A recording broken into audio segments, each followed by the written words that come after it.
그 유다는 어쩔 수 없이 예수님을 팔아넘길 수밖에 없는 상황이었고, 그 팔아넘기는 상황 가운데에서도 예수님의 부탁이 있었다고 합니다. 이 외경은 우리가 흔히 알고 있는 유다의 모습이 아니죠. 근데 모든 것이 협력하여 선을 이룬다라는 하나님 말씀 가운데 유다 또한 하나님의 부르심에, 그 뜻하심의 한 부분이었을지 않았을까. 가장 가까운 사람이 배신을 하기도 하고, 가장 가까운 사람이 나를 위해 영상과 같이 희생을 하기도 하는 이 세상 가운데 모든 것을 보여주는 그 측면에 있는 성경이 우리를 더욱더 성숙하게 하는 것이라고 봅니다. 이기적인 세상 가운데 오늘 영상과 같은 이런 메시지를 누군가 접한다라면 무모하고 어리석은 행위로 보여질 수도 있습니다. 왜 저렇게 해? 바보같이. 내가 잘 돼야 돼. 내가 성공해야 돼. 그래야 내가 행복해. 많은 사람들이 그렇게 외치죠. 인본주의가 점점 발달해 가면서 많은 사람들이 자본주의에 물들고, 많은 심리학에서도 얘기하듯이 나, 오로지 나. 근데 성경은 그렇게 얘기하고 있지 않습니다. 내가 아닙니다. 우리, 나보다 당신.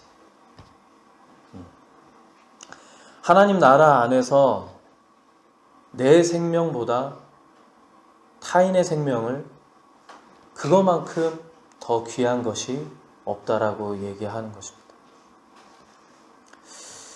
우리가 2주 동안 성례전에 대해서 배웠습니다. 세례와 성찬에 대해서.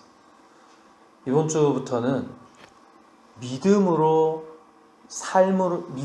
삶으로 나타내는 주제를 가지고 또 몇 주간 설교를 진행하려고 합니다. 오늘 제목이 나의 이웃은 누구입니까? 입니다. 여기 오늘 말씀 가운데에 우리가 그 말씀을 다 보진 않았어요. 한 율법교사가 예수님께 질문을 합니다. 예수님, 영생을 얻으려면 어떻게 해야 하죠? 그리고 예수님께서 오히려 묻습니다.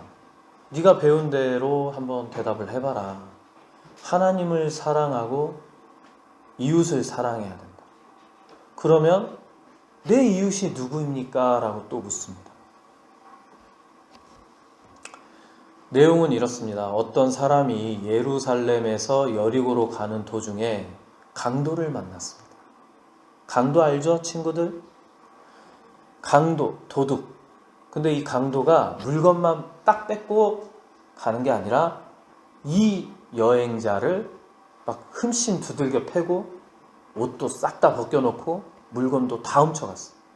그래서 성경에서 말하기를 거의 반 죽을 상태에 놓여 있었어요. 이때 제사장이 지나갑니다. 이때의 제사장이라고 하면 종교 지도자급이라고 봐야 되겠죠. 뭐 목사가 될 수도 있고, 우리 신부님들이 될 수도 있고. 근데 이 제사장이 보고 어떻게 했을까요? 그냥 지나쳐갑니다.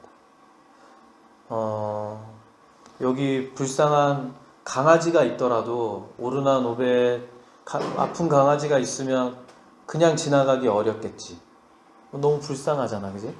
근데 교회 다니는 목사님이 아픈 사람을 보고, 강아지도 아닌 사람을 보고 그냥 지나갔어. 과연 이해되는 이야기일까?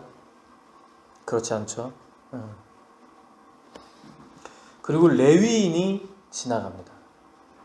레위 지파는 어떤 지파죠? 하나님께 예배를 드리는, 선택받은 그런 지파예요. 제사를 지내는. 근데 그 레위인도 불쌍한 사람을 보고, 강도 만난 자를 보고 그냥 지나쳐갑니다. 이때 사마리아인이라는 사람이 지나가다가 그 불쌍한 사람을 보고 도와주게 됩니다. 그리고 자기 짐승, 뭐 당나귀나 말이나 낙타, 그런 자기 짐승에 그 아픈 사람을 태워서 여관이 있는 곳까지 데려다 주고 비용을 지불을 하고, 내가 일이 있어서 갔다 올 테니 혹시나 이 사람에게 필요한 것을 다 제공을 해주고 부족한 것이 있으면 내가 돌아와서 다 지불하겠노라 라고 약속까지 합니다. 그리고 예수님께서는 율법교사에게 질문합니다. 이 세 명 중에 강도 만난 자에게 이 세 명 중에 어떤 자가 이웃이냐고 물어봅니다. 누가 이웃 같아요? 오르나? 마지막 세 번째. 왜? 도와줬기 때문에. 그죠? 나머지 두 명은 신앙이 있었음에도 불구하고, 그리고 하나님 말씀을 잘 알고 있었음에도 불구하고 그냥 지나갔다라는 거. 여기서 우리의 신앙을 한번 점검해 볼 수 있겠죠. 한번 바라볼 수 있겠죠. 내가 교회를 다니면서, 내가 하나님 말씀을 너무나도 잘 알면서, 요즘은 말씀의 홍수의 시대에 빠져 있습니다. 입맛대로 화목에 대한 말씀, 평강에 대한 말씀, 축복에 대한 말씀, 은혜에 대한 말씀, 안수에 대한 말씀 검색하면 다 나와요. 때에 맞는, 절기에 맞는 하나님이 주시는 말씀을 내가 듣는 게 아니라 내 입맛대로 고를 수 있는 말씀의 시대에 살고 있습니다. 근데 이러한 말씀이 넘쳐나는 시대에 우리의 삶은 그 말씀에 부합하는 삶을 살아가고 있는가를 볼 수가 있겠죠. 그 율법교사도 그와 같이 똑같이 얘기를 합니다. 자비를 베푼 자가 그 강도 만난 자의 이웃입니다. 그리고 예수님이 말씀하십니다. 가라. 가서 너도 이와 같이 행하라. 이 예수 그리스도의 말씀의 끝맺음이 무엇입니까? 바로 율법교사가 질문한 대답이 되는 것이죠. 너도 이렇게 선한 이웃이 되면 영생을 할 수 있을 거야. 우리는 믿음의 종교입니다. 그걸 이신칭이란, 믿음으로 말미암아 내가 구원에 이르는 종교인데, 야고보서에서는 믿음과 행위가 늘 같이 따라다녀야 된다라고 말씀하고 있습니다. 너무나도 간단하고 너무나도 쉬운 말씀이죠. 우리가 늘 듣는 말씀이죠. 그런데도 불구하고 되지 않는 이유는 무엇입니까? 오늘 영상에서와 같이 내 자아가 죽지 않아서겠죠.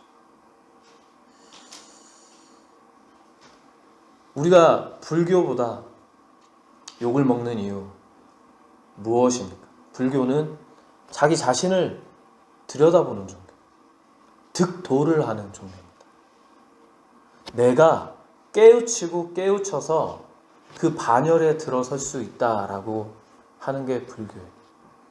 근데 우리 개신교, 그리스도교는 예수 그리스도를 믿음으로 말미암아 거듭이 나야 됩니다. 거듭남다라는 것은 내가 말씀을 알고 기억하고 있는 것에서 그치는 것이 아니라 내 삶의 방향이 꺾여져야 돼요. 세상의 방향, 물질의 방향, 이기적인 방향에서 꺾여서 하나님이 원하시는 방향으로 걸어가는 것인데 그것이 바로 십자가의 길입니다. 십자가는 어떻죠? 요즘에 다들 액세서리로 하고 다녀요. 귀걸이로, 목걸이로, 반지로 아주 예쁘게 반짝반짝 큐빅까지 탁탁탁 박아가면서. 하지만 원래의 십자가는 혐오의 대상이었습니다. 저 십자가 위에 사람이 죽는 형틀이었어요. 그냥 죽을까요? 피를 흘리고 오물을 쏟아내고 피가 굳으면 어떤 색이 되죠? 붉은색에서 검정색이 되죠. 울긋불긋한 것이 마구 흘러내리는 십자가. 이런 작은 송곳 같은 압정 같은 못이 아니라 이따만한 못이 박혀있는 십자가. 아름답게 작게 걸려있지만 저런 기둥처럼 큰 무거운 십자가가 바로 험한 십자가, 무거운 십자가. 우리는 그런 길을 걸어가는 사람입니다. 목사만 그런 길을 걸어가는 사람이 아니라 권사님도, 장로님도, 집사님도 내가 하나님을 믿겠다 하고 그 순간 나는 그 길을 걸어가야 되는 사람입니다. 그 길에는 아까 보신 영상과 같이 희생이 따릅니다. 희생하지 않는 사랑이 있을까요? 희생하지 않는 사랑은 없습니다. 선한 사마리아인, 왜 그가 더 돋보일까요? 그는 유대인과 원수지간이었습니다. 우리 지금 시대가 많이 흘러감에 따라서 좀 그런 것들이 퇴색되어 있지만 우리가 축구를 하면 어느 나라는 꼭 이겨야 된다? 일본은 꼭 이겨야 된다. 이런 게 지금 뭐 각종 문화 교류를 통해서 애니메이션, 뭐 가요 등등 이런 것들을 통해서 우리가 그런 것들이 많이 사라졌어요. 왜 일본을 우리가 꼭 이겨야 되냐? 왜 그럴까요? 역사적으로, 문화적으로 우리가 억압받았기 때문에, 그들에게 피해받았기 때문에, 그들이 사죄하지 않았기 때문에. 이 사마리아인과 유대인도 마찬가지입니다. 역사적으로 분열이 되고 나라가 갈라졌고 그리고 혈통 문제, 이게 가장 큰 문제인데 유대인은 순수 혈통이라고 했고 사마리아인은 이방인의 피가 섞여서 혼혈족이라고 했어요. 그래서 너희는 더럽다 이렇게 치부했어요. 그리고 신앙 갈등이 있었고 우리나라와 같이 일본과 같이 오랜 적대감이 있었습니다. 그래서 유대인들은 이 사마리아인을 원수처럼 여기고 적대시했어요. 근데 여기에서 예수 그리스도께서 말씀하신 이 사마리아인의 비유에서 우리가 깨달을 수 있는 것은 무엇이냐면 그러한 원수까지 우리가 사랑할 수 있어야 된다는 것입니다. 집에 원수들 한 명씩 다 계시죠. 자식이 원수일 수 있고 남편이 원수일 수 있고 제가 다니는 신학대학원 안에 거의 90%가 다 여성입니다. 한두 명씩 좀 친해지신 분들이 있어요. 이런저런 얘기를 하다가 보면 남편들이 되게 모자라 보이는 거야. 저도 얘기를 했습니다. 우리 와이프한테 나는 인정받는 게 하나의 목표다. 그죠? 집에 가면 남편들이 다 애 같더라고요. 아, 그렇구나. 우리 집만 그런 게 아니었구나. 뭐 하나하나 다 챙겨줘야 되고 막 그런 얘기들을 다 하시더라고요. 원수를 사랑하십니까? 집에 있는 원수를? 집에 있는 원수는 귀여운 원수죠. 근데 우리가 세상에서 만나는 원수들 있지 않습니까? 아무런 피해를 준 적도 없는 것 같은데 나한테 말을 함부로 하고 행동을 함부로 하고 무시하고 괄시하고 도대체 저 사람은 왜 저런 걸까? 인간이 살아가면서 가장 힘든 게 무엇인지 아십니까? 알 수 없는 미래이기도 하지만 바로 나와 마음이 맞지 않는 사람과 어쩔 수 없이 관계해야 됩니다. 미쳐 돌아가는 일이거든요. 근데 그럼에도 불구하고 성경에서는 사랑하라. 사랑하라. 그러니까 힘든 거예요. 당연하게 사랑하는 대상을 사랑하는 건 너무나도 쉽습니다. 사랑하지 말라고 그래도 사랑하고 싶어요. 근데 미워하고 싶은데 사랑하라네. 욕하고 싶은데 축복을 하라네. 그 사람을 위해서 축복 기도를 할 때 그런 생각이 듭니다. 진짜로 하나님이 축복해 주시면 어떡하지? 벌 받았으면 좋겠는데? 그럼에도 불구하고 하라는 것입니다. 그게 믿음 있는 자의 본분이자 행해야 할 행동이라고 하나님께서는, 예수님께서는 말씀하고 계시는 것입니다. 오늘 말씀 가운데 나는 어떠한 삶을 살고 있는지 한번 바라보시기 바랍니다. 이 말씀을 준비한 저도, 전하고 있는 저도 완전하지 못합니다. 제 마음에서 뽁닥거리고 이해하지 못하는 어떤 사람, 부분 다 있습니다. 우리는 완성된 자가 아닙니다. 완성된 자가 아니기 때문에 하나님이 나를 위해서, 여러분들을 위해서, 옆 사람을 위해서 예수 그리스도를 보내주신 거예요. 우리가 완성된 자였다라면 하나님의 은혜도 필요가 없을 것이고, 하나님께 감사할 필요도 없을 것이고, 하나님께 간구하는 요청도 필요가 없을 것이고, 하나님께서 예수 그리스도를 통해서 우리를 구원하시고자 하는 그런 방법조차도 필요하지 않을 것입니다.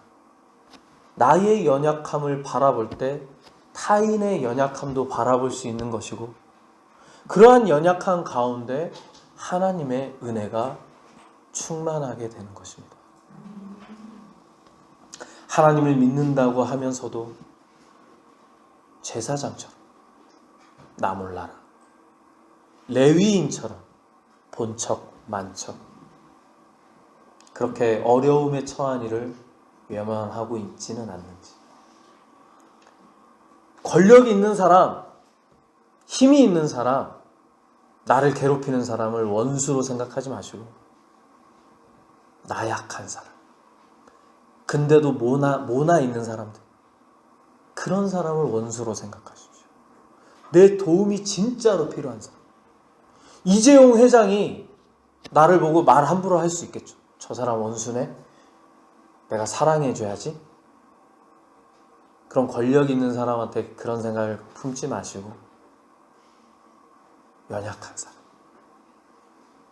연약한 가운데 모가 난 사람, 혹시 마음속에 떠오르는 사람이 있습니까?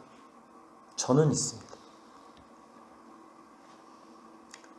이분은 자세히는 모르지만 자녀들에게도 버림을 받았고 외면당했고 남편조차도 같이 살기를 꺼려하며 이혼 서류를 들이밀고 이혼을 요청하는 사람입니다. 근데 이 사람은 가정을 지키고 싶어요. 그리고 자신만의 노력을 열심히 하고 있습니다. 가정이, 형편이 많이 어려운데도 불구하고 내가 이 공부를 꼭 해야 되겠다. 뒷산에 가서 쑥을 캐다가 팔고, 도토리를 주워다가 팔고, 나무 껍질을 벗겨서 학교 원우회실에서 전자레인지에 돌려 드시다가 불이 날 뻔해서 쫓겨나고,